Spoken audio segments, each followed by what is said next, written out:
नमस्ते दोस्तों, मेरा नाम है आरजे कार्तिक। आज की कहानी जिसने लिखी है वो कहते हैं कि मैं दफ्तर से अपने घर पहुंचा था। रात के 9:30 बज रहे थे। हल्की हल्की बारिश हो रही थी। ऑफिस की कार से जो ड्राइवर था वो मुझे छोड़ के जा चुका था।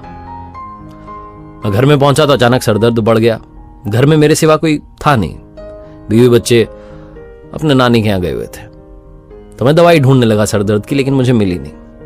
मैंने सोचा पास में दुकान है, जाकर के ले आता हूं। बाहर निकला तो बारिश थोड़ी बढ़ चुकी थी। गाड़ी थी नहीं, ड्राइवर था नहीं। तो मैंने रिक्शे वाले को आवाज दी। वहीं पास में मंदिर का काम चल रहा था, उसमें वो रिक्शे वाला जो था वहीं मंदिर के ही जो प्रांगण था उसमें ही वो रहता था और सुबह शाम रिक्शा चलाता था। रिक्शे वाले भाई साहब मेरी तरफ आए। मैंने उनसे कहा कि दवाई की दुकान तक चलना है। उन्होंने कहा ठीक है। 50 रुपए मुझे बताए। हम चल दिए। लेकिन वो रिक्शे वाले को मुझे देख करके लग रहा था कि बंदा बड़ा परेशान है, उसकी हालत ठीक नहीं है। तो मैंने पूछा कि भाई साहब क्या बात हो गई। उन्होंने बताया कि 2-3 दिन से शरीर में दर्द है, हल्का हल्का बुखार है, लेकिन क्या करें, कोई सवारी नहीं मिल रही है, पैसे मिल नहीं पा रहे हैं, दवाई खरीद नहीं पा रहा हूँ। भगवान से पूजा पाठ में बस कहता रहता हूँ कि आप ही देखो। इसी उधेड़ बुन में हम पहुंच गए दुकान तक। मैं उतरा और दवाई की दुकान की तरफ गया तो फटाफट से अपने लिए दवाई ली और उन रिक्शा वाले भाई साहब के लिए भी दवाई ले ली। सर दर्द तो मुझे हो रहा था, उनको बुखार था। दोनों की दवाइयां मैंने लेकर के अलग अलग पैकेट बनवा लिया। और मैं सोचने लगा कि ये जो भाई साहब हैं, क्या इनकी मदद के लिए मुझे भगवान ने भेजा। ये सब सोचते सोचते मुझे ख्याल आया कि मुझे भी तो खाना खाना है, खाना तो पैक करवाना पड़ेगा। अब हिम्मत नहीं है खाना बनाने की।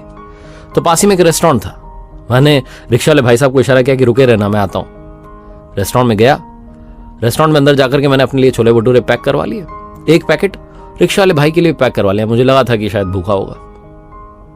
दोनों पैकेट पैक करवा करके दवाई खाना सब लेकर मैं पहुंचा। रिक्शा में बैठा, बातचीत करते हुए थोड़ी और रिक्शा वाले भाई साहब के बारे में जानकारी जुटाते हुए पहुंच गए वापस घर तक। घर के वहां जब उतरा तो रिक्शा वाले भाई को मैंने 100 रुपए का नोट दिया।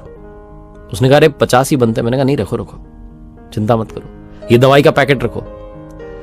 एक गोली अभी, एक गोली सुबह, एक एंटीबायोटिक भी अभी और एक एंटीबायोटिक सुबह। सारा उनको कोर्स समझाते हो कि 3 दिन का कोर्स है, आप ले लेना, आप ठीक हो जाओगे। और ये आपके लिए छोले भटूरे का पैकेट। पहले खाना खाना, फिर दवाई लेना, फिर सो जाना, सब अच्छा होगा। जब मैं बोल रहा था तो भाई रोता जा रहा था। मैंने कहा क्या बात हो गई। तो रिक्शा वाले भाई ने कहा कि आपको पता है, मैं भगवान से कहता था कि कोई अच्छी सवारी भेजो जो मेरी मदद कर दे। आज उन्होंने आपको अपना दूत बना के भेज दिया। मैं उनसे कहता था मेरे लिए दवाई का इंतजाम करवा दो, शरीर में बड़ा दर्द रहता है। आपने दवाई दे दी।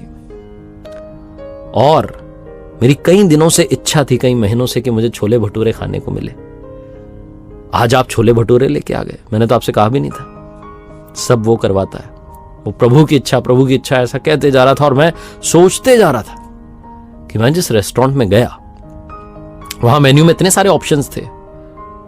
थाली थी, समोसा था, कचौरी थी, डोसा था, सब था। मैंने छोले भटूरे क्यों उठाए? शायद वो अपने भक्त की इच्छा पूरी करवाना चाहता था। कहानी बहुत छोटी है, लेकिन सार ये है कि जीवन में कभी भी किसी भी परेशानी में हो तो घबराना मत, उस पर विश्वास रखना। वो अपने बंदे को, बंदी को, अपने दूत को, अपने सच्चे भक्त को आपके पास में जरूर भेजेगा और आपकी मदद करवाएगा। वो आपके पास किसी न किसी रूप में चले आते हैं। कई बार हम उन्हें पहचान नहीं पाते हैं। एक बार फिर से वही बात जो अक्सर आपसे कहता हूं, कर दिखाओ कुछ ऐसा कि दुनिया करना चाहे आपके जैसा। याद रखिए, हर सोमवार सुबह 9:30 बजे मेरे साथ देखिए एक नई कहानी, और हर शुक्रवार सुबह 9:30 बजे मेरे साथ देखिए लर्निंग सीरीज का एक नया वीडियो।